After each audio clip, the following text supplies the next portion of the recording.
Which of the following is not A important objective of financial management?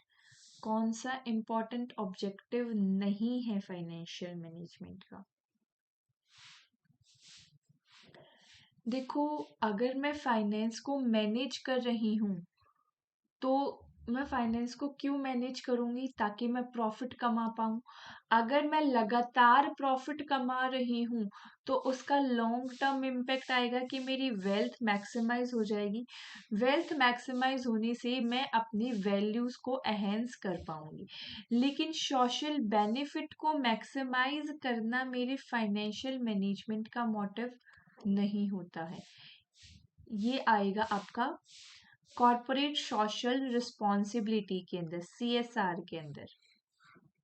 CSR का motive होता है maximize करना social benefits को। Got it? Easy था। Move on to the next questions. Which one refer to the cash inflow under the pay back period?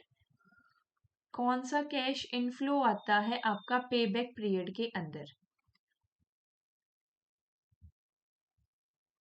हमारी एक लौती technique होती है अकाउंटिंग रेट ऑफ रिटर्न, जिसके अंदर हम नेट प्रॉफिट का यूज करते हैं। अदरवाइज मेरी सारी की सारे कैपिटल बजटिंग टेक्निक के अंदर मैं कैश फ्लो का यूज करती हूँ। आपसे ये पूछ रखा है कैश फ्लो मैं कौन से वाला लेती हूँ।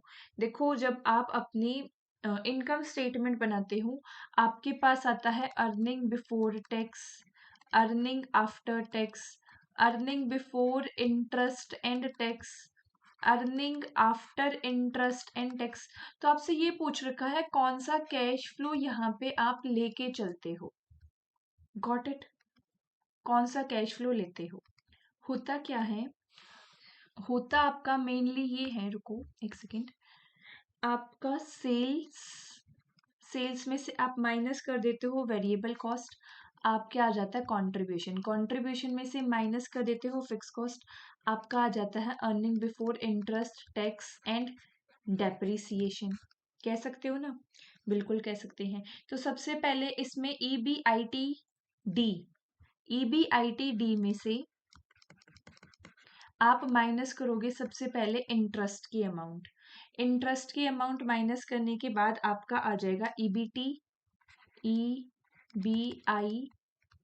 EBTT sorry.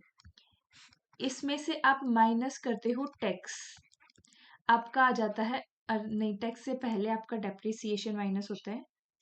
एक सेकेंड, टैक्स नहीं, आप पहले डेप्रिसिएशन माइनस करते हो, आपका आ जाता है EBT, earning before tax. Earning before tax में से आपको माइनस करना होता है अपना टैक्स रेट, आपका आ जाता है earning after tax. Earning after tax के अंदर आपको डेप्रिसिएशन प्लस करना होता है। ये जो कैश फ्लो आएगा, ये कैश फ्लो आप अपने प्रोजेक्ट के अंदर यूज करते हो। तो इसका करेक्ट आंसर क्या बनेगा? Cash flow after depreciation but before tax, क्योंकि डेप्रिसिएशन को आप अगेन एड ऑन कर देते हो। Got it? Sorry, before tax नहीं, आफ्टर टैक्स बनेगा। बिफोर टैक्स नहीं, आफ्टर टैक्स इसका करेक्ट आंसर बनेगा। Option number D. समझ में आया? ये वाला कंसेप्ट देखो, मैंने आपको अगेन बता रही हूँ, कंसेप्ट क्लासेस जब तक कंप्लीट नहीं करोगे क्वेश्चंस में कहीं ना कहीं दिक्कतें आएंगी। So I request to you all कि पहले एक बार अपनी कंसेप्ट क्लासेस सारी की सारी कंप्लीट कर लो, उसके बाद आप क्वेश्चंस पे शिफ्ट करना। Got it? चलिए नेक्स्ट क्वेश्चन पे चलते हैं। The concept of present value is based on, जो कॉन्सेप्ट है प्रेजेंट वैल्यू का वो किस पे बेस है? आपके कैपिटल बजटिंग के अंदर दो टाइप के टेक्निक्स आती हैं, एक है ट्रेडिशनल एंड एक है आपकी मॉडर्न। ट्रेडिशनल आपकी नॉन डिस्काउंटेड टेक्निक होती है, मॉडर्न आपकी डिस्काउंटेड टेक्निक होती है। ट्रेडिशन के अंदर हम एमपीवी नेट प्रेजेंट वैल्यू को कंसीडर नहीं करते, या मैं कह सकती हूँ टाइम वैल्यू ऑफ मनी को कंसीडर नहीं करते, लेकिन मॉडर्न के अंदर मैं टाइम वैल्यू ऑफ मनी को कंसीडर करती हूँ। जो ये टाइम वैल्यू ऑफ मनी का कंसेप्ट है, ये डिस्काउंटेड टेक्निक है। जो प्रेजेंट वैल्यू का कंसेप्ट है वो आपका प्रिंसिपल ऑफ डिस्काउंटेड आएगा। Clear? Move on to the next question. Cost of capital from all the sources of fund. देखो, हमने कॉस्ट ऑफ कैपिटल इक्विटी की पढ़ी, हमने cost of capital preference share की पढ़ी, हमने डेट की पढ़ी। इन तीनों को मिलाकर हमने पढ़ा कि ओवरऑल कॉस्ट ऑफ कैपिटल, या जिसको हमने weighted average cost of capital का भी नाम दिया, इस weighted average cost of capital को ही हम कॉम्पोजिट कॉस्ट भी बोलते हैं। Then the option B is the correct answer. समझ में आ रहा है? फास्ट तो नहीं चल रही हूं मैं। Implicit cost and explicit cost. Implicit cost वो कॉस्ट जो आपकी बुक्स ऑफ अकाउंट के अंदर आपको देखने को नहीं मिलती। एक्सप्लीसिट कॉस्ट वो कॉस्ट जो आपने खुद स्पेंड की है, खुद खर्च किया है कहीं ना कहीं। इसमें मैंने आपको एग्जाम्पल भी दिया था कॉन्सेप्ट क्लासेस करते समय। आपको एक इंस्टीट्यूट ओपन करना है या आपको अपनी ट्यूशन क्लासेस ओपन करनी है, आपके पास दो ऑप्शन है। या तो आप रेंट पे बिल्डिंग ले सकते हो, या आप अपने घर में ही एक रूम को खाली करके उसको एज ए क्लासरूम एनवायरनमेंट बना सकते हो। तो घर में ही जब आप रूम को लेते हो तो ये जो कॉस्ट बनेगी ये इम्प्लीसिट कॉस्ट बनेगी। बेटर तरीके से समझने के लिए ऑफ कोर्स कॉन्सेप्ट क्लासेस को रेफर करें प्लीज। नेक्स्ट है आपकी leverage, liquidity ratio, turnover ratio and profitability ratio. Liquidity ratio relate करती है आपकी शॉर्ट टर्म सोल्वेंसी से। लिक्विडिटी रेशियो में आपकी दो रेशियो आते हैं, एक होती है करंट रेशियो, एक होती है क्विक रेशियो। करंट रेशियो का फॉर्मूला होता है current asset upon current liability. Quick ratio का फॉर्मूला होता है quick asset upon current liability. Current asset और क्विक एसेट के अंदर डिफरेंस जो आता है वो आता है इन्वेंट्री का। Got it? मतलब बी का बनेगा ऑप्शन नंबर ए। ये ऑप्शन गया, ये ऑप्शन गया। अर्निंग कैपेसिटी कि मैं कितना अर्न कर पा रहा हूं। अर्निंग कैपेसिटी मेरी प्रॉफिटेबिलिटी रेशियो होती है कि प्रॉफिट कितना हो रहा है। उसके बाद है आपकी relationship between debt and equity. Debt and equity के रिलेशनशिप की आप स्टडी करते हो कहाँ पे? लिवरेज रेशियो के अंदर। Leverage, operating leverage and financial leverage होता है। टर्नओवर रेशियो आपकी एफिशिएंसी ऑफ एसेट को देखती है कि आपकी एसेट कितना एफिशिएंट है। तो आपकी फिफ्थ का ऑप्शन नंबर बनेगा डी। सी का 4, ए का 3। हाँ, option number D is your correct answer. Got it? Leverage के तो हमने पिछली एमसीक्यू क्लासेस में भी प्रैक्टिकल क्वेश्चन भी किए हैं, है ना। जो बच्चे स्टार्टिंग से जुड़े हैं उन्हें पता भी होगा जैसे जैसे हम पढ़ाई कर रहे हैं। अरेंज करना है following step involve in capital budgeting in order of occurrences. अब आपको कैपिटल बजटिंग मतलब एक प्रोजेक्ट को एक्सेप्ट करना है, तो उसके लिए आप कौन कौन से स्टेप को फॉलो करते हुए चलोगे, यहाँ पे ये पूछ रखा है। सबसे पहले तो आपका प्रोजेक्ट जनरेट होगा, वो प्रोजेक्ट अवेलेबल होना चाहिए, मतलब जनरेशन ऑफ प्रोजेक्ट। ऑप्शन यहीं से खत्म हो गई बाकी सारे। जब तक प्रोजेक्ट जनरेट ही नहीं है, प्रोजेक्ट अवेलेबल ही नहीं है, आप उसके ऊपर कैसे वर्क कर सकते हो। प्रोजेक्ट के जनरेट होने के बाद उसको अप्रेज करोगे। Apprise in the sense you आप कह सकते हो कि आप उसे एक्सेप्ट करने का ट्राई करोगे, आप उसके ऊपर एफर्ट्स लगाओगे, आप उसके बारे में जानकारी लोगे, आप उसके बारे में समझने की कोशिश करोगे, उसके अप्रेज करोगे। जब आपको हर चीज सही लगी तो उस प्रोजेक्ट को आप सेलेक्ट कर लोगे। प्रोजेक्ट सेलेक्ट होने के बाद प्रोजेक्ट को एग्जीक्यूट करोगे and last one is your follow up. Clear? Clear है यहाँ तक सभी को?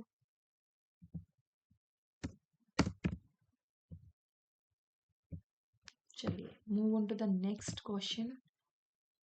कौन सा मेथड आपका टाइम वैल्यू ऑफ मनी को कंसीडर नहीं करता? आपसे पूछ रखा है ट्रेडिशनल मेथड कौन सा है कैपिटल बजटिंग का। Net present value modern method है। Internal rate of return IRR भी आपका मॉडर्न मेथड है। प्रॉफिटेबिलिटी कोई मेथड ही नहीं है, मेथड का नाम है प्रॉफिटेबिलिटी इंडेक्स, जो कि आपका मॉडर्न मेथड है। अकाउंटिंग रेट ऑफ रिटर्न, जिसको एवरेज रेट ऑफ रिटर्न भी बोला जाता है, ये आपका ट्रेडिशनल मेथड होता है। इसी के साथ एक और ट्रेडिशनल मेथड भी आता है आपका, जिसका नाम है पे back period. Payback period. Got it? Move on to the next question. Which formula is used measure the degree of operating leverage? कौन सा फॉर्मूला यूज होता है डिग्री ऑफ ऑपरेटिंग लेवरेज को मेजर करने के लिए? आपकी इनकम स्टेटमेंट बनती है सेल्स माइनस वेरिएबल कॉस्ट, आ गया आपका कंट्रीब्यूशन माइनस फिक्स कॉस्ट, आ गया EBIT। जो ये फिक्स कॉस्ट यहाँ लगती है इसे ही हम ऑपरेटिंग फिक्स कॉस्ट बोलते हैं। इसीलिए ऑपरेटिंग लेवरेज का जो फॉर्मूला बनता है वो बनता है contribution upon EBIT। Contribution upon EBIT। EBIT में से आप इंटरेस्ट एंड टैक्स को माइनस कर देते हो, आपका आ जाता है EBT। तो ये जो इंटरेस्ट एंड टैक्स ये होता है, ये आपकी फाइनेंशियल लिवरेज होता है या फाइनेंशियल फिक्स्ड कॉस्ट होती है। तो जो फाइनेंशियल लिवरेज का फॉर्मूला होता है वो होता है EBIT अपॉन EBT। समझ में आया? यहीं पे जब हम कंबाइंड लिवरेज की बात करते हैं तो operating leverage into financial leverage करते हैं। यहाँ आपका EBIT अपॉन EBT होगा। तो कंबाइंड लिवरेज का जो फॉर्मूला बन जाता है वो बन जाता है कंट्रीब्यूशन अपॉन EBT, क्योंकि EBIT से आपका EBIT यहाँ पे कट जाता है। समझ में आया? Move on to the next question. Which one is more appropriate for cost of retained earning? Cost of retained earning के लिए क्या सबसे appropriate है? देखो, अगर सबसे पहले तो आपको cost of retained earning को आप equal रख सकते हो किसकी? cost of equity के। लेकिन जो डिफरेंस आता है वो सबसे मेन ये आता है, रिटेन्ड अर्निंग के लिए मुझे किसी भी तरीके की फ्लोटेशन कॉस्ट करने की ज़रूरत नहीं पड़ती। किसी भी टाइप की फ्लोटेशन कॉस्ट की ज़रूरत नहीं पड़ती। फ्लोटेशन कॉस्ट क्या? फ्लोटेशन कॉस्ट वो कॉस्ट जब आपको शेयर इशू करने के लिए छोटे मोटे खर्चे करने पड़ते हैं, लाइक ब्रोकर्स को हायर करना पड़ता है, प्रोस्पेक्टस प्रिंट करना पड़ता है, वो सब। लेकिन कॉस्ट ऑफ रिटेन्ड अर्निंग में आपका ऐसा कुछ नहीं होता। तो एक्चुअली जो कॉस्ट ऑफ रिटेन्ड अर्निंग होती है वो एक फर्म की अपॉर्चुनिटी कॉस्ट होती है। अपॉर्चुनिटी कॉस्ट का कंसेप्ट हमने इकोनॉमिक्स में बहुत बढ़िया तरीके से कवर किया है, आप रेफर कर सकते हो। Got it? Move on to the next question. The presence of fix cost in the total cost structure of a firm result into. जो फिक्स कॉस्ट प्रेजेंट है total cost structure of a firm, वो result है किसका? वो result है आपके operating leverage का। Presence of fix cost in total cost structure.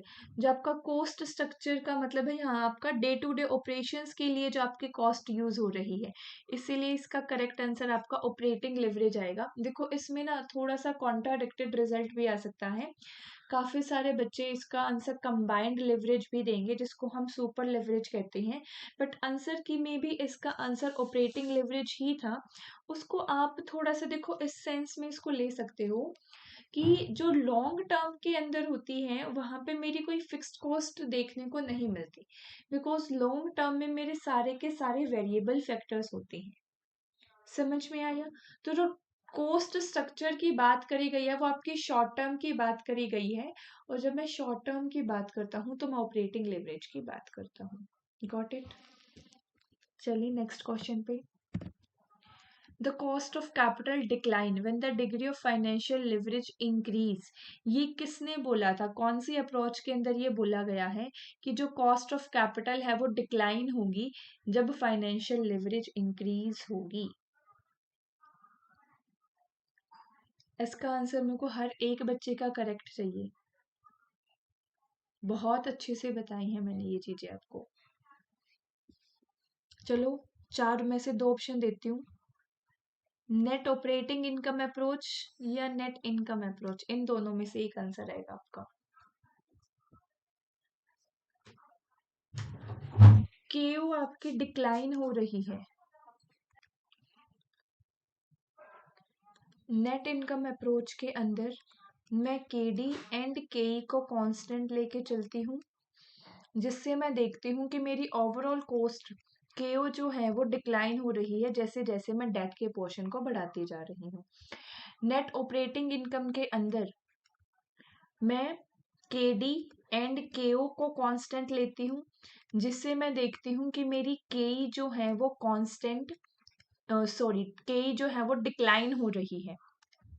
यहाँ ये केई डिक्लाइन क्यों होती है, क्योंकि जैसे मैं डेट के पोर्शन को बढ़ाती हूँ उसकी वजह से मेरे को बेनिफिट मिलता है, डेट के पोर्शन को बढ़ाने से मेरे को बेनिफिट मिलता है, लेकिन उसी के साथ साथ मेरी कॉस्ट ऑफ इक्विटी यहाँ इंक्रीज हो जाती है, क्योंकि इक्विटी वालों के बीच दिल में डर घुस जाता है।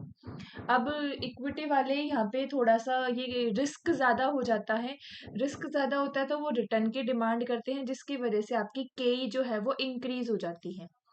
केई इंक्रीज हो जाती है, इस वजह से फिर आपकी ओवरऑल जो बेनिफिट आपको यहाँ मिला वो इससे इक्वल केट हो जाता है, ओवरऑल आपकी केओ जो है वो कांस्टेंट रह जाती है। यहाँ बोल रखा है कि कॉस्ट ऑफ कैपिटल डिक्लाइन, कि केओ जो है वो डिक्लाइन हो रही है। कौन सी अप्रोच है ये केओ जो डिक्लाइन हो रही है? Of course net income approach है आपकी। Next, a view that dividend policy of a firm has bearing on the share valuation advocate by James E. Walter is based on which of the following? ये आपका dividend policy से related है। Dividend decision में आपने 2 theories पढ़ी हैं, relevant and irrelevant. Walter model आपका relevant model था, तो वॉल्टर मॉडल किस चीज के ऊपर बेस था आपसे ये पूछ रखा है। वॉल्टर मॉडल के अंदर हम फर्म को 3 पार्ट में डिवाइड करते हैं, growth, constant return and decline concern. Growth की जब मैं बात करती हूँ तो ग्रोथ के अंदर मैं कह सकती हूँ कि 100% मुझे रिटेन्ड करना चाहिए। कांस्टेंट के अंदर मैं कुछ भी कर सकती हूँ, डिक्लाइन के अंदर मुझे 100% पे कर देना चाहिए, क्योंकि फ्यूचर में मैं कुछ भी कमा नहीं पाऊंगी। तो ये रिटेन्ड अर्निंग के ऊपर बेस है। हम ये मान के चलते हैं कि only there are single source of finance that is retained earning. जो कॉस्ट ऑफ कैपिटल है वो मेरी कांस्टेंट नहीं रहेगी, मैं ये मानती हूँ। कॉस्ट ऑफ कैपिटल कांस्टेंट अगर होगी तो ये मैं पढ़ ही नहीं पाऊंगी इसके बारे में। तो रिटर्न ऑन इन्वेस्टमेंट भी मेरी फ्लक्चुएट करेगी, मेरा रिटर्न डिपेंड करेगा कि मेरा फर्म जो है वो ग्रोथ कंसर्न है, डिक्लाइन कंसर्न है या कांस्टेंट कंसर्न है। तो जो इसका आंसर बनेगा वो बनेगा option number D, all of the above are correct. समझ में आया ये क्वेश्चन भी? किसी को भी डाउट हो तो प्लीज पूछ लो, किसी का कोई भी डाउट है तो पूछ लो एक बार। कोई डाउट नहीं है? चलिए move on to the next question. एक सेकेंड वेट, इस अरे cost of capital does not remain constant, but actually जो cost of cap sorry guys बड़ी बुद्धू मिस्टेक कैसे होगी। कॉस्ट ऑफ कैपिटल जो है वो आपका कांस्टेंट लेके चलते हो, रिटर्न ऑन इन्वेस्टमेंट को भी आप कांस्टेंट ही लेके चलते हो, इसका आंसर ओनली फर्स्ट आएगा।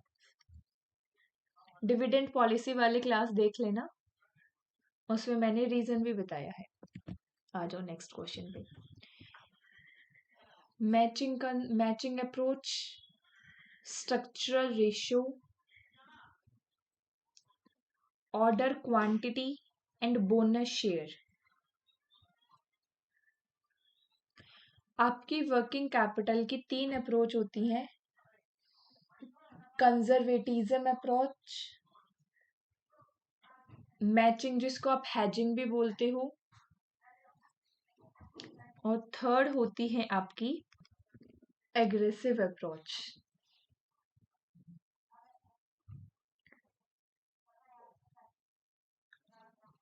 स्ट्रक्चरल रेशो के अंदर हम देखते हैं कैपिटल स्ट्रक्चर के बारे में कि कितनी रेशो हमारी डेट की लेंगे और कितना रेशो हम इक्विटी का लेंगे, वो सब हम यहाँ देखते हैं। ऑर्डरिंग क्वांटिटी आपकी डिपेंड करती है इकोनॉमिक ऑर्डर क्वांटिटी, मतलब इन्वेंट्री को मैनेज कर रही हूँ। इकोनॉमिक ऑर्डर क्वांटिटी का फॉर्मूला क्या होता है? 2 into annual requirement divided by ordering cost divided by storing cost.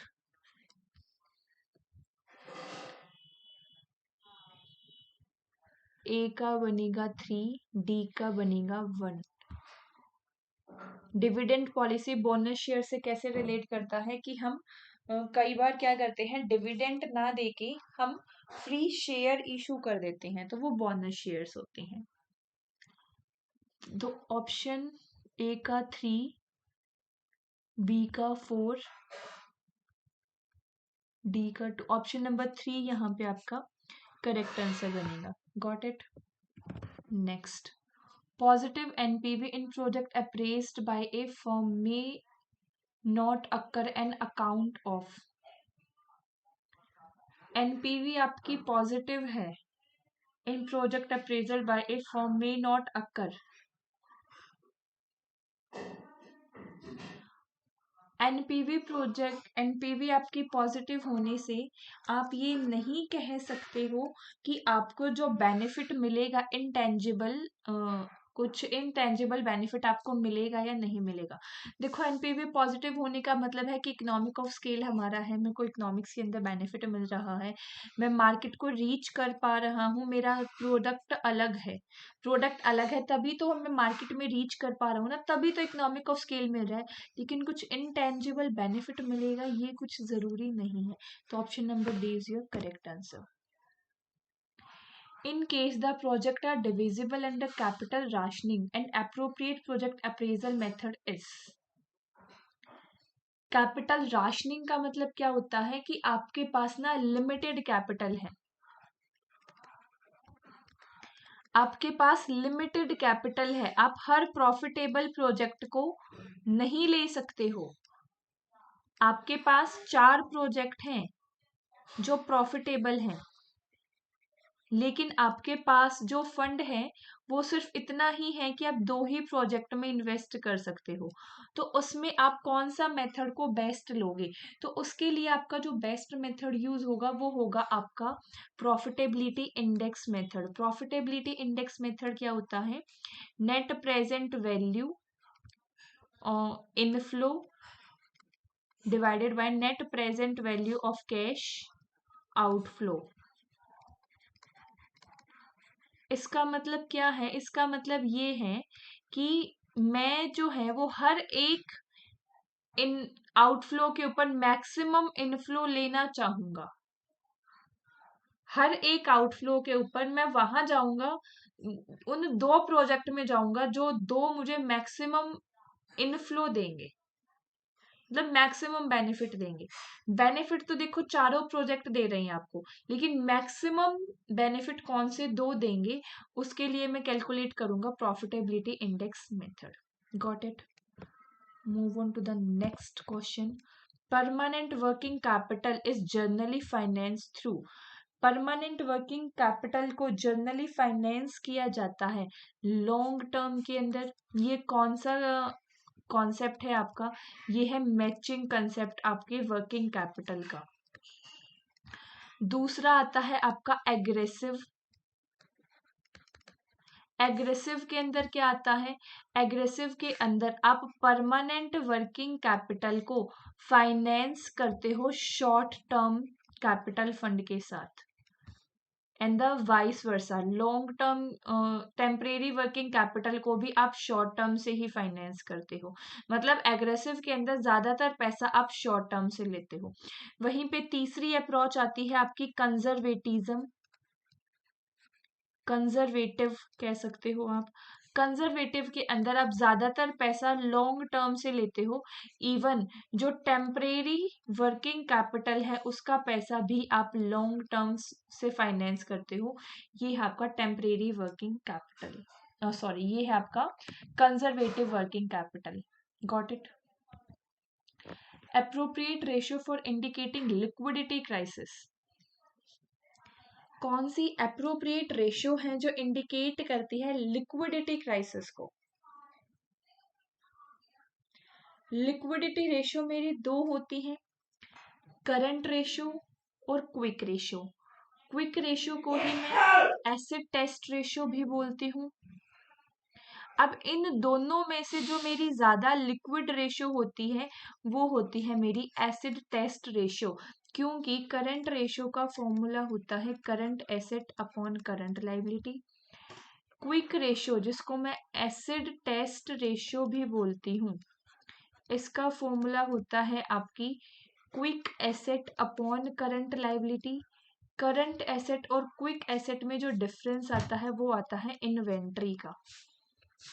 मतलब कि करंट एसेट में से मैं माइनस करती हूँ इन्वेंट्री को तो मेरा आ जाता है क्विक एसेट। तो इसीलिए मेरी एसिड टेस्ट रेशियो जिसको मैं क्विक रेशियो बोलती हूँ ये ज्यादा लिक्विड रेशियो होती है। Now move on to the next question. Who proposed the model as apply the economic order quantity? Concept of inventory management to determine the optimum cash holding in a firm. Simple ये पूछ रखा है economic order quantity का concept किसने दिया था?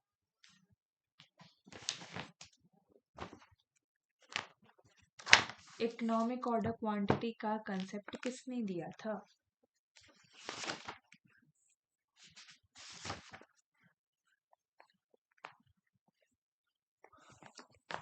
The correct answer of this question is William J Baumol. इन्होंने हमारा इकोनॉमिक ऑर्डर क्वांटिटी का कंसेप्ट दिया था। याद करने वाली चीज है simple. The appropriate ratio for indicating liquidity crisis, ये हमने अभी किया। अभी लिक्विडिटी क्राइसिस को मेजर करने के लिए हमारी एसिड टेस्ट रेशियो आएगी। रिपीट क्वेश्चन था ये आपका। Which of the following is the most popular method for estimating cost of equity? ये मैंने आपको बताया, भी प्रैक्टिकल क्वेश्चन भी किया हमने। मोस्ट पॉपुलर मेथड आपका CAPM मेथड होता है, capital asset pricing model. Formula किस किस को याद है? फॉर्मूला होता है RF plus beta into RM minus RF। ये आपके CAPM का फॉर्मूला होता है। Next question, which one of the following is not an internal factor affecting weighted average cost of capital? Internal factor कौन सा नहीं है? देखो, internal factor external factor define किया जाएगा कि internal is like that you control, आप control कर सकते हो एज ए फर्म उसे, लेकिन एक्सटर्नल फैक्टर वो जिसको आप कंट्रोल नहीं कर सकते। तो ये बताओ आप इसमें से कंट्रोल किसको कर सकते हो? आपको कहाँ इन्वेस्ट करना है, अपने बिजनेस की इन्वेस्टमेंट पॉलिसी को कंट्रोल कर सकते हो? बिल्कुल कर सकते हो। क्या आप अपने बिजनेस के कैपिटल स्ट्रक्चर को कंट्रोल कर सकते हो? बिल्कुल कर सकते हो। डिविडेंड पॉलिसी, आपके बिजनेस में डिविडेंड पॉलिसी क्या फॉलो होगी उसको कंट्रोल कर सकते हो? बिल्कुल कर सकते हो। लेकिन मार्केट का प्रीमियम आप एज ए बिजनेस कंट्रोल नहीं कर सकते, क्योंकि वो मार्केट प्रीमियम है। आप अपने बिजनेस को कंट्रोल कर सकते हो, पूरी की पूरी मार्केट के प्रीमियम को नहीं, या मार्केट के रिस्क को नहीं। Got it? Next, most common approach for analyzing the capital structure of a firm is, सबसे कॉमन अप्रोच क्या है एनालाइज करने के कैपिटल स्ट्रक्चर? कैपिटल स्ट्रक्चर को एनालाइज करने की जो मोस्ट कॉमन अप्रोच आपकी यूज होती है वो होती है कंपैरेटिव एनालिसिस। कंपैरेटिव एनालिसिस, जहां पे आप कंपेयर करते हो दो या दो से ज्यादा साल के डाटा को एक साथ। Got it? Next, out of the following alternative method of project evaluation and selection used in the capital budgeting, which one of the combination in the core correspondent to discounted cash flow method? Overall आपसे ये पूछ रखा है इसमें से discounted cash flow मतलब कि modern method कौन कौन सा है कैपिटल बजटिंग के। ट्रेडिशनल मेथड आपके दो ही होते हैं, एक होता है पे बैक पीरियड एंड एक होता है आपका अकाउंटिंग रेट ऑफ रिटर्न। बाकी आईआरआर भी आपका मॉडर्न मेथड है, बिल्कुल पे बैक पीरियड नहीं आएगा। प्रॉफिटेबिलिटी इंडेक्स भी मॉडर्न मेथड है, नेट प्रेजेंट वैल्यू भी मॉडर्न मेथड है। The correct answer is 1, 3 and 4, that is option number B. Next, when the expected level of EBIT exceed the indifferent point of two alternative financial plan, then जब expected level हमारे EBIT का exceed कर जाता है the indifferent point for the two alternative financial plan, तो उस case के अंदर क्या होगा? स्टार लगा लो इस क्वेश्चन पे, बहुत बढ़िया क्वेश्चन है।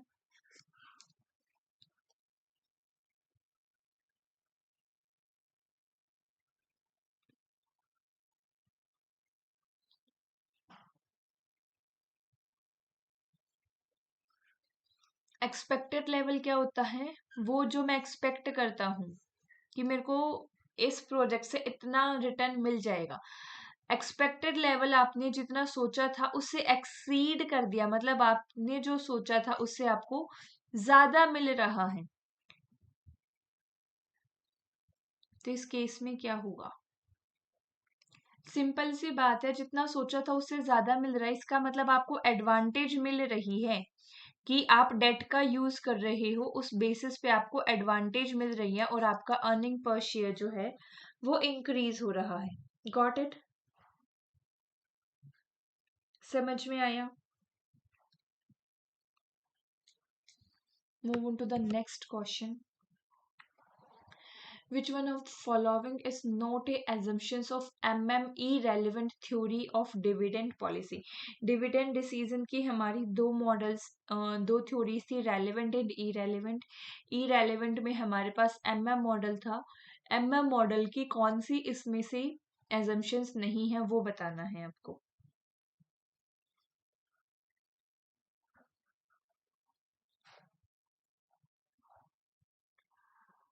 Dividend policy,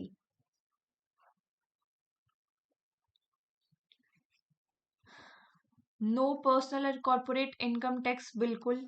capital investment, capital investment policy is independent of its dividend policy बिल्कुल। कैपिटल इन्वेस्टमेंट पॉलिसी जो है वो इंडिपेंडेंट होनी चाहिए उसके डिविडेंड पॉलिसी से। फ्लोटेशन कॉस्ट और ट्रांजैक्शन कॉस्ट एग्जिस्ट नहीं होनी चाहिए। द करेक्ट आंसर इसका बनेगा ऑप्शन नंबर बी, जो ये बोलता है कि dividend policy has a effect on firm cost of equity, but actually irrelevant के अंदर ये बताया जाता है कि डिविडेंड पॉलिसी का कोई अफेक्ट नहीं होता फर्म की ओवरऑल कॉस्ट ऑफ इक्विटी पे या फिर वैल्यू ऑफ फर्म के अंदर। ये हमारी एजम्पशंस नहीं है और ये मैंने प्रूफ भी किया है आपको कॉन्सेप्ट वाली क्लासेस में कि ऐसा क्यों होता है। Got it? Next question.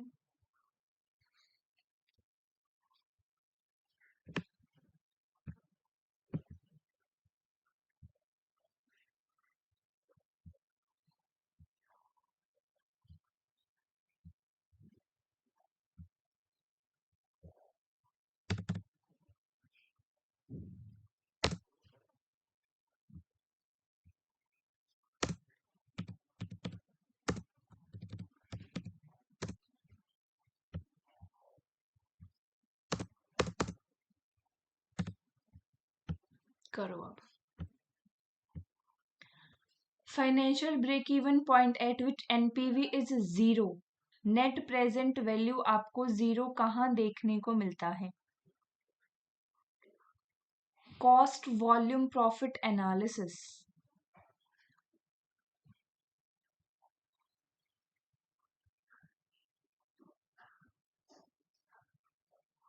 Internal rate of return, net operating income approach.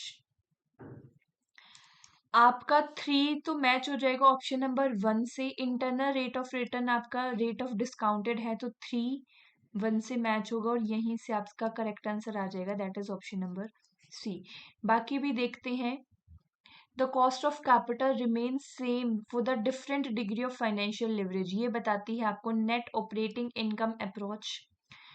Analysis the study relationship among the fixed cost नहीं, यहाँ कॉस्ट आएगा, fix cost, variable cost, sale volume and profit, ये आपका कॉस्ट वॉल्यूम प्रॉफिट एनालिसिस बताता है।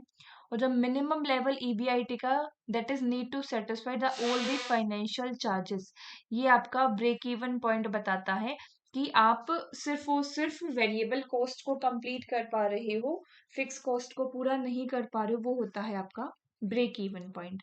Got it?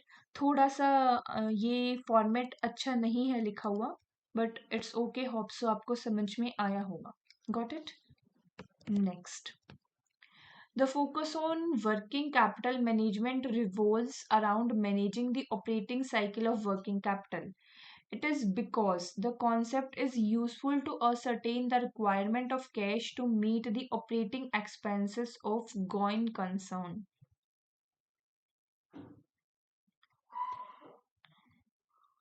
Nice. देखो, जो focus है वर्किंग कैपिटल मैनेजमेंट का, वो रिवॉल्व करता है कि हमारे day to day operating cycle और वर्किंग कैपिटल अच्छे से मैनेज हो सके। असर्शन हमारा बिल्कुल सही है। ऐसा क्यों होता है? It is because the concept is useful to ascertain the requirement of cash. Working capital management से हमें ये पता चल जाता है कि कितने कैश की ज़रूरत है और कितना कैश मैं ले पा रहा हूँ operating cycles, day to day operating profits के थ्रू, और ऑपरेटिंग खर्चे कितने हैं मेरे। तो रीज़न भी करेक्ट है, लेकिन आप कह सकते हो A and R R true, but R is not the explanation of working capital management. R आपका वर्किंग कैपिटल मैनेजमेंट की एक्सप्लेनेशन नहीं है। वर्किंग कैपिटल को मैनेज करने का रीजन ये होता है कि हम ये देख पाए हमें कितने कैश की जरूरत है और कितना कैश हम as a long term investment में लगा सकते हैं। समझ में आया? आप इवन ये भी कर सकते हो, बहुत फोर्स तो आएगा नहीं, आर भी आपका फोर्स नहीं है, ए भी आपका फोर्स नहीं है, तो ऑप्शन ए ही बच गया, तो उस हिसाब से भी आपको यही लगाना पड़ेगा। Next, match the following item.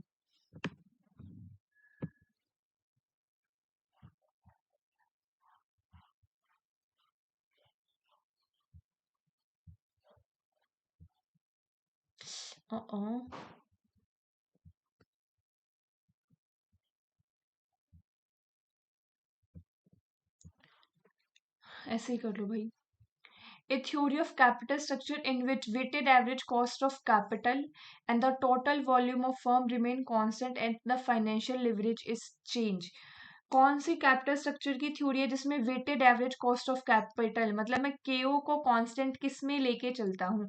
केओ को मैं कांस्टेंट लेता हूँ एनओआई अप्रोच के अंदर। एनओआई मेरे ऑप्शन में है, ये रहा ऑप्शन नंबर 3, मतलब ए का सी बनेगा। आंसर मेरा यहीं से आ गया, ए का सी बनेगा। Option A is my correct answer. आगे पढ़ो बाकी। The value of geared company with always be greater than the ungeared company. सबसे पहले तो ये गियर्ड और अनगियर्ड कंपनी का मीनिंग बता दो मेरे को। गियर्ड कंपनी वो होती है जिसमें आपका फाइनेंशियल लिवरेज हाई होता है, और यू कैन से जिसमें कैपिटल स्ट्रक्चर के अंदर डेट का पोर्शन ज्यादा होता है, वो आपकी गियर्ड कंपनी होती है। The value of geared company is always greater than the ungeared company with a similar business risk, but only by the amount of debt associated tax saving of the geared company। ये आपको tax saving का concept कहाँ पे दिया गया है?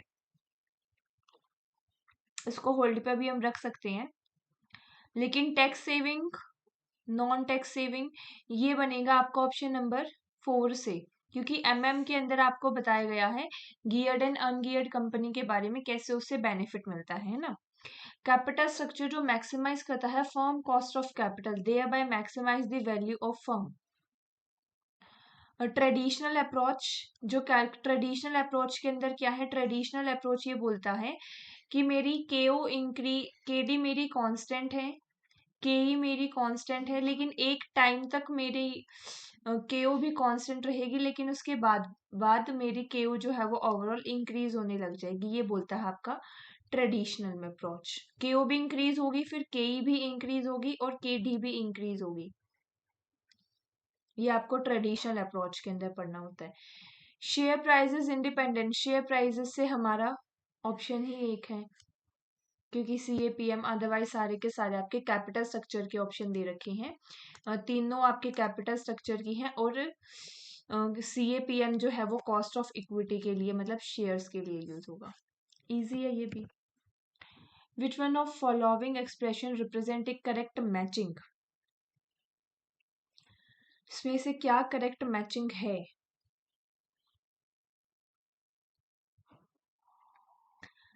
The cost associated with issuing pricing such as underwriter, legal, listing and print fees is called transaction cost। नहीं, share issue करने के लिए जो कॉस्ट लगती है उसको ट्रांजैक्शन कॉस्ट नहीं, उसे फ्लोटेशन कॉस्ट कहा जाता है। तो ये तो मेरा गलत हो गया, ये तो मेरा आंसर नहीं बनेगा।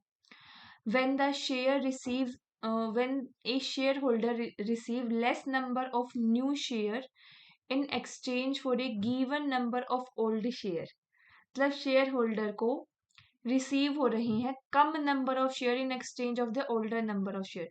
कम नंबर इशू हो रही है तो ये स्टॉक स्प्लिट नहीं होता, ये रिजर्व स्टॉक स्प्लिट होता है। देखो दो टर्म है यहाँ पे, एक है आपकी स्टॉक स्प्लिट एंड एक है रिवर्स, क्या हो रहा है, reverse stock split. Stock split का मतलब होता है कि आपका ये एक स्टॉक था जो कि 100 रुपए का था, अब आपने इसको स्प्लिट कर दिया और इसको 2 स्टॉक बना दिया 50-50 रुपए के। समझ में आया? वही ये हो गया आपका स्टॉक स्प्लिट, जहां आप एक स्टॉक को स्प्लिट कर देते हो दो पार्ट के अंदर, वैल्यू उन दोनों की सेम ही रहेगी जितने एक शेयर की थी। वहीं पे रिवर्स स्टॉक स्प्लिट इससे उल्टा होता है, शेयर का प्राइस एक का था 150 रुपए, दूसरे का था 150 रुपए, दोनों को मर्ज कर दिया आपने और एक शेयर बना दिया 300 रुपए का। ये है reverse stock split. Got it? तो यहाँ पे तो रिवर्स की बात करी गई है, जहां आपको लेस नंबर ऑफ शेयर मिलते हैं। ये आपके 2 शेयर थे लेकिन 300 रुपए का आपको एक ही शेयर मिल रहा है, तो ये तो रिवर्स स्टॉक स्प्लिट है, या आप कह सकते हो कि स्टॉक का मर्जर किया है आपने। तो ये भी आपका करेक्ट आंसर नहीं बनेगा। Next, anticipated annual dividend by the total book value of a firm। Anticipated annual dividend, मैंने एंटिसिपेट किया है कि मेरा एनुअल डिविडेंड कितना होगा, वो आप अपनी डिविडेंड ग्रोथ के बेसिस पे निकाल सकते हो, वो डिविडेंड इल्ड नहीं होता है। बच गया एक, यही आपकी करेक्ट बनेगी डिल्यूजन। डिल्यूजन का मतलब क्या होता है, डिक्रीज होना proportional claim on earning and asset of share of a common stock due to the issuance of additional share, इसको कहा जाता है डिल्यूजन। स्टार मार्क कर लो, इस टर्म को याद रख लेना, इससे रिलेटेड क्वेश्चन बन सकता है अगली बारी में। डिल्यूजन क्या है? डिल्यूजन डिक्रीज होना proportional claim of earning and the asset of share of common stock due to the issuance of additional shares. Next, when the internal rate of return of project is more than the hurdle rate, internal rate of return IRR जो है वो आपकी expected rate, composite rate या hurdle rate से ज्यादा है, तो of course आप इसको एक्सेप्ट करोगे। तो मेरा एनपी, अच्छा एनपीवी पूछ रखा है, एनपीवी आपका पॉजिटिव होगा, एनपीवी पॉजिटिव होगा तो आप प्रोजेक्ट को भी एक्सेप्ट करोगे। समझ में आया? Next, the presence of fixed operating cost of operating cost structure of a firm regardless of the volume denote the presence of financial leverage। regardless of the volume नहीं, रिगार्डलेस ऑफ द वॉल्यूम तो ये गलत है, कोई नहीं, next line को पढ़ते हैं। सुपर लेवरेज, सुपर लेवरेज ही आपकी कंबाइंड लेवरेज होती है। Super leverage is a result of multiplication of combination of degree of operating leverage and the financial leverage. हाँ, ये बिल्कुल सही है। लेकिन जो फर्स्ट स्टेटमेंट आपको दे रखी है उसमें दे रखा है the presence of fixed operating cost. Fixed operating cost की वजह से आपका फाइनेंशियल लिवरेज नहीं, फिक्स्ड ऑपरेटिंग कॉस्ट है तो आपका ऑपरेटिंग लिवरेज आएगा यहाँ पे। समझ में आया? क्योंकि यहाँ ऑपरेटिंग कॉस्ट की बात की जा रही है कि प्रेजेंट है आपका operating cost in operating cost structure of a firm regardless of the volume denotes the presence of financial leverage। नहीं, ये operating leverage हो सकता है आपका। Next question, which of the following expression has incorrect matching? Hedging approach, aggressive approach, permanent working capital management. ये तीन approach आती हैं आपकी वर्किंग कैपिटल मैनेजमेंट की। एग्रेसिव अप्रोच के अंदर मैं ज्यादातर पैसे को लॉन्ग टर्म से फाइनेंस करती हूँ। कंजर्वेटिज्म जिसको आप हेजिंग भी कंजर्वेटिज्म जिसको परमानेंट वर्किंग कैपिटल अप्रोच भी बोलते हो, जहां मैं पैसे को शॉर्ट टर्म से फाइनेंस करती हूँ ज्यादातर। हेजिंग आपका इक्वल लेके चलता है कि जो आपका लॉन्ग टर्म पैसा यूज होने वाला है उसको लॉन्ग टर्म से फाइनेंस करोगे, डे टू डे ऑपरेशंस में यूज होने वाले पैसे को शॉर्ट टर्म से फाइनेंस करोगे। एंड पूछ रखा है इनकरेक्ट मैचिंग कौन सी है। एक टर्म दे रखा है spontaneous financing, trade credit and other payable that arise in the firm day to day operation, spontaneous financing.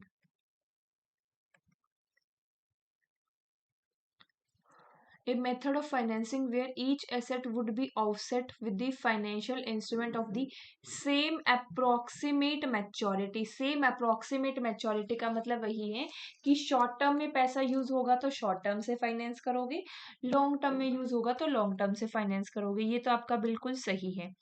A method of financing where long term fund are used, long term fund का आप use कर रहे हो current asset को finance करने के लिए। ये स्टेटमेंट आपकी गलत है। लॉन्ग टर्म फंड का आप यूज कर, बल्कि इसके अंदर तो लॉन्ग टर्म फंड का, एग्रेसिव के अंदर तो लॉन्ग टर्म फंड का यूज होता ही नहीं। एग्रेसिव के अंदर तो आप सारा का सारा फंड शॉर्ट टर्म के, अच्छा मैंने यहाँ उल्टा बता दिया, सॉरी। एग्रेसिव के अंदर ज्यादातर चीजें आप शॉर्ट टर्म से फाइनेंस करने की कोशिश करते हो एंड परमानेंट के अंदर आप लॉन्ग टर्म से चीजों को फाइनेंस करने की कोशिश करते हो। तो इसका करेक्ट आंसर बनेगा ऑप्शन नंबर बी, क्योंकि हमसे इनकरेक्ट मैचिंग पूछी गई थी। Got it? स्पॉन्टेनियस फाइनेंसिंग याद रखना, credit, trade credit and other payable that arise the firm day to day operations, तो उसको कहा जाता है spontaneous financing. And permanent working capital जब अमाउंट ऑफ करंट एसेट की जरूरत होती है और उसे लॉन्ग टर्म की हम फाइनेंस करते हैं तो उसे परमानेंट वर्किंग कैपिटल कहा जाता है। Next question, weighted average cost of capital should be used as a hurdle rate for accepting or rejecting a capital proposal. It is because by financing in the proportionate specified and accepting project yield more than the weighted average return, the firm is able to increase the market price of its stock.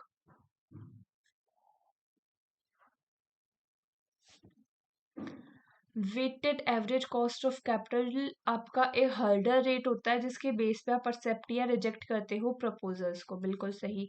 ऐसा इसीलिए होता है because by the financing in the proportion of specific and accepting the project, जब yield ज्यादा होगी weighted average से तो firm is able to increase the market price of stock. हाँ, ये दोनों स्टेटमेंट ही आपकी ट्रू हैं, तो ऑप्शन नंबर बी यहाँ पे इसका करेक्ट आंसर बनेगा। The firm want to know the degree of operating leverage, ये आपको कुछ इन्फॉर्मेशन दे रखी है, इस इन्फॉर्मेशन के बेसिस पे आपको निकालनी है degree of operating leverage. Sales दे रखी है आपको 6000 की, ब्रेक इवन सेल्स दे रखी है 4000 की। मतलब कि जो आपकी सेल है वो दो टाइप की होती है, एक तो ब्रेक इवन सेल्स होती है और एक प्रॉफिट वाली सेल होती है। ब्रेक इवन सेल अगर 4000 की है तो प्रॉफिट की सेल आपकी 2000 की होगी। प्रॉफिट वाली सेल आपकी 2000 की होगी। ऑपरेटिंग लिवरेज का फॉर्मूला क्या होता है? कंट्रीब्यूशन अपॉन EBIT साथ ही आपको यहाँ चेंज दे रखा है तो आप ले सकते हो कंट्रीब्यूशन को, आप सेल्स भी ले सकते हो, मैंने बताया भी था क्यों ले सकते हैं। कंट्रीब्यूशन को आप सेल ले सकते हो।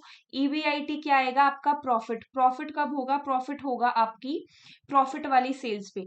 टोटल सेल आपकी 6000 है, तो टोटल सेल्स में से आप माइनस कर दोगे ब्रेक इवन, ब्रेक इवन की सेल्स, आपके पास प्रॉफिट वाली सेल्स आ जाएगी, तो उसी से आपका आंसर आएगा। टोटल सेल है आपकी 6000, ब्रेक इवन मतलब प्रॉफिट वाली सेल है आपकी 4000।